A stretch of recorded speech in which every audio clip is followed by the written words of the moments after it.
Welcome है आपका special knowledge P में। दोस्तों, चैत्र नवरात्रि के दौरान कन्या पूजन का विशेष महत्व माना जाता है। नवरात्रि के दौरान माता के भक्त कन्या पूजन जरूर करते हैं। माना जाता है कि कन्याओं का पूजन करने से माता का आशीर्वाद जो है वो भक्तों पर मिलता है। नवरात्रि में अष्टमी या फिर नवमी को कन्या पूजन करने का विधान माना गया है। कन्या पूजन के बाद व्रत का संपूर्ण फल प्राप्त होता है। कन्या पूजन में छोटी छोटी कन्याओं को आदर पूर्वक बुला करके उनकी पूजा की जाती है और उन्हें भोजन कराया जाता है और उन्हें पकवान खिलाते हैं और यथा जो शक्ति होती है, मतलब जितनी भी आपकी शक्ति है, यथा संभव दक्षिणा आप उनको देते हैं। मान्यता है कि ऐसा करने से माता दुर्गा का आशीर्वाद और उनकी कृपा व्यक्ति को मिलती है और उनकी सभी मनोकामनाएं पूर्ण होती हैं। वहीं अगर आप कुछ गलतियां कर देते हैं तो माता दुर्गा नाराज हो जाती हैं। आइए आपको हम बता दें कि कन्या पूजन में किन बातों का विशेष ध्यान रखना चाहिए, किन नियमों का पालन करना चाहिए। नवरात्रि के दौरान कन्या पूजन करने वाले हैं तो किन गलतियों को करने से बचना चाहिए। तो चलिए जानते हैं कि कौन सी ऐसी गलतियां हैं जिनको नहीं करना चाहिए कन्या पूजन के दौरान। सबसे पहले तो हम जानते हैं कि कन्या पूजन का महत्व क्या है। देवी पुराण के अनुसार कन्या पूजन करने से देवी दुर्गा प्रसन्न होती हैं और व्रत की जो मनोकामना होती है, मतलब जिस मनोकामना से आपने व्रत किया है, वो पूर्ण हो जाता है। इतना ही नहीं, कन्याओं को भोजन कराने से कुंडली में ग्रहों की स्थिति भी ठीक होती है। ज्योतिष विशेषज्ञों के अनुसार कन्या पूजन में हमको हमेशा एक लड़के को जरूर आमंत्रित करना चाहिए। यह माना जाता है कि भगवान शिव ने आदिशक्ति जगदम्बा की सुरक्षा के लिए भैरव बाबा को नियुक्त किया था। इसलिए माता दुर्गा के साथ साथ भैरव बाबा के रूप में कम से कम एक लड़के की पूजा अवश्य करनी चाहिए। नवरात्रि में कन्या पूजन के दौरान ना करें क्या गलती, आइए जानते हैं। साफ सफाई का विशेष ध्यान रखना चाहिए। नवरात्रि में कन्याओं का पूजन माता के 9 स्वरूपों को ध्यान में रख करके किया जाता है। 9 कन्याएं 9 देवियों का प्रतीक मानी जाती हैं। इसलिए कन्या पूजन के दिन उनके आने से पूर्व ही उनको एक स्थान, मतलब जो साफ सफाई करके वो देना चाहिए जहां आप उनको बिठा सके। अगर आप कन्या के बैठने के स्थान को साफ नहीं करते हैं तो आपकी ये बहुत बड़ी भूल है और इससे माता अप्रसन्न हो जाती हैं। कन्याओं को ना करें गुस्सा। कन्या पूजन वाले दिन भूल कर भी कन्याओं को डांट नहीं लगानी चाहिए, बल्कि आदर पूर्वक आपको उनका स्वागत करना चाहिए। कन्याएं आपके व्यवहार से जितनी ज्यादा प्रसन्न होंगी, माता भी उतनी ही ज्यादा आपसे प्रसन्न होंगी, क्योंकि कन्या के स्वरूप में आप माता को भोजन कराते हैं। पैर धोना ना भूले। कन्याओं के आते ही तुरंत ही उनको आसन पर नहीं बिठाना चाहिए। सबसे पहले उनका पैर और हाथ जरूर धोना चाहिए। इसके बाद पैर पोंछ करके आसन पर बिठाना चाहिए। दिशा का ध्यान रखना चाहिए।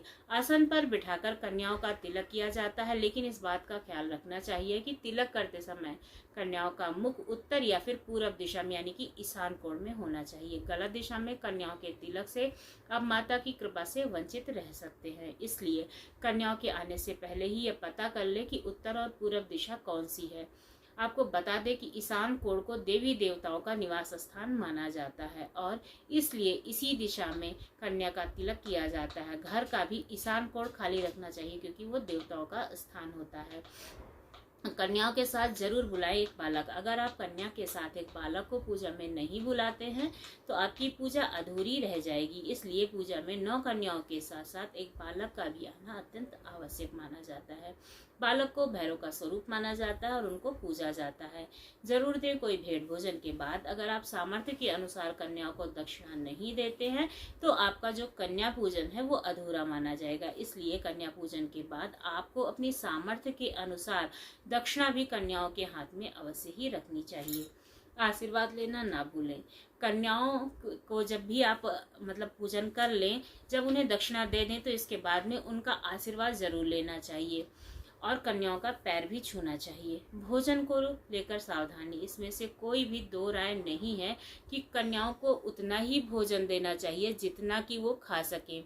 आपको भोजन को कभी भी बर्बाद नहीं करना चाहिए, क्योंकि जो भोजन आप दे रहे हैं वो माता का प्रसाद होता है और जो भोजन हो वो सात्विक भोजन होना चाहिए। उसमें कोई भी लहसुन प्याज आदि का इस्तेमाल नहीं होना चाहिए। इस बात का जरूर ध्यान रखना चाहिए और माता रानी का भोग लगाने के बाद ही जो बच्चे हैं, जो कन्याएं आई हैं, उनको थाली में भोजन देना चाहिए, क्योंकि बिना माता के भोग लगाए आप जो है क्या कहते हैं भोजन नहीं करा सकते हैं, नहीं तो फिर आपका जो कन्या पूजन है वो अधूरा रह जाएगा। कन्या पूजन के पश्चात आप कन्याओं को विदा करते समय तुरंत बाद में ही बर्तन नहीं धोना चाहिए, यानी कि जो बर्तन जूठा है उसको तुरंत ही नहीं धोना चाहिए। बर्तनों में कन्याओं के खाना जो खाया है उस बर्तन को कन्या पूजन के पश्चात कम से कम 2 घंटे बाद धोना शुभ माना जाता है। कई लोग कि जिन बर्तनों में कन्या को भोजन कराते हैं बर्तन को उपहार स्वरूप उन्हें दे देते हैं। अगर आप भी ऐसा करते हैं तो ये बहुत ही अच्छी बात है। तो चलिए दोस्तों, अब जानते हैं कि कन्या पूजन में क्या देना चाहिए उपहार कन्याओं को। कन्या पूजन में उपहार में 5 चीजों का दान अवश्य करना चाहिए, जैसे कि फल। कन्याओं को भोजन कराने में एक फल जरूर देना चाहिए। मान्यता है कि फल उपहार में देने से आपके अच्छे कर्मों का फल कई गुना वापस आपको मिलता है। फल होना चाहिए केला या फिर नारियल, ये अत्यंत शुभ माना जाता है। केला भगवान विष्णु को प्रिय है, वहीं जो नारियल होता है वो माता को प्रिय माना जाता है, इसलिए दोनों ही दान अत्यंत शुभ माने जाते हैं। तो कन्याओं को फल का दान जरूर करना चाहिए। लाल वस्त्र, कन्याओं को उपहार के स्वरूप में लाल वस्त्र जरूर देना चाहिए। ये विशेष महत्व होता है इसका। अगर किसी वजह से आप लाल वस्त्र देने में असमर्थ हैं तो कन्याओं को लाल रंग की चुनरी अवश्य दें। लाल रंग को वृद्धि का प्रतीक माना जाता है। इसके साथ ही लाल रंग माँ की पोशाक भी होती है, इस कारण ये अत्यंत शुभ माना जाता है। वहीं लाल रंग के वस्त्र देने से आपका जो मंगल है वो मजबूत होता है, इससे देवी माता का आशीर्वाद आपको मिलता है। मिष्ठान, प्रसाद स्वरूप कन्याओं को किसी एक तरह का मिष्ठान जरूर देना चाहिए। आप चाहें तो भोज में कन्याओं के लिए सूजी का हलवा, आटे का हलवा माता रानी को भोग लगाने के बाद में दे सकते हैं। इससे गुरु जो है आपका वो मजबूत होगा। नंबर 4, श्रृंगार सामग्री। नवरात्रि में कन्या भोजन के बाद सारी कन्याओं को उपहार में श्रृंगार की सामग्री जरूर देनी चाहिए। इससे पहले श्रृंगार की सामग्री को देवी माता को जरूर चढ़ाना चाहिए, उसके बाद उन श्रृंगार सामग्री को कन्याओं में वितरित करना चाहिए। मान्यता है कि कन्याओं की ग्रहण की गई श्रृंगार सामग्री सीधे देवी माँ की स्वीकार्य मानी जाती है। और अगला है चावल या फिर जीरास। परंपरा अनुसार घर में जब बेटी विदा होती है तो उन्हें चावल का उपहार जरूर दिया जाता है। उसी तरह से कन्याओं को भोज कराने के बाद विदाई में चावल जरूर देना चाहिए। साथ में चावल के जीरा जो चावल होता है उसमें थोड़ा सा जीरा भी जरूर डालना चाहिए। कन्या पूजन में कन्याओं को लगा सकते हैं इन चीजों का भोग। बादाम का हलवा। बादाम जो होता है वो सेहत के लिए बहुत ही ज़्यादा फायदेमंद होता है, ये सभी जानते हैं। इन्हीं फायदों से भरपूर बादाम का हलवा आप नवरात्रि में कन्या पूजन के समय कन्याओं को खिला सकते हैं। बादाम का हलवा जितना ज़्यादा स्वादिष्ट होता है उतना ही ज़्यादा सेहतमंद होता है। तो इस पूजन में हलवे की जगह बादाम का हलवा कन्याओं को ज़रूर खिलाएं। कन्याएं अत्यंत प्रसन्न होंगी। जलेबी।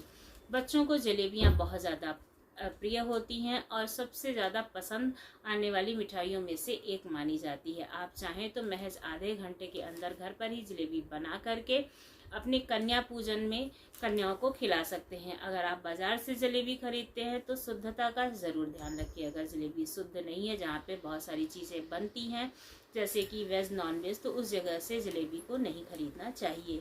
खीर।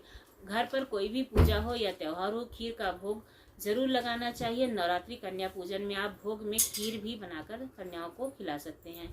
कन्याओं को खीर भी अत्यंत प्रिय होती है और नवरात्रि में आप कन्या पूजन में खीर पूड़ी भी उनको खिला सकते हैं। बर्फी। मिठाइयों में बर्फी जो होती है वो भी अत्यंत प्रिय होती है कन्याओं को और माता को भी प्रिय होती है, तो आप उसका भी भोग लगा सकते हैं। तो दोस्तों, हमारी ये जानकारी आपको कैसी लगी ज़रूर बताइएगा। उम्मीद करती हूँ अच्छी लगी होगी। अगर अच्छी लगी है तो हमारे चैनल को सब्सक्राइब करना ना भूलिएगा। धन्यवाद।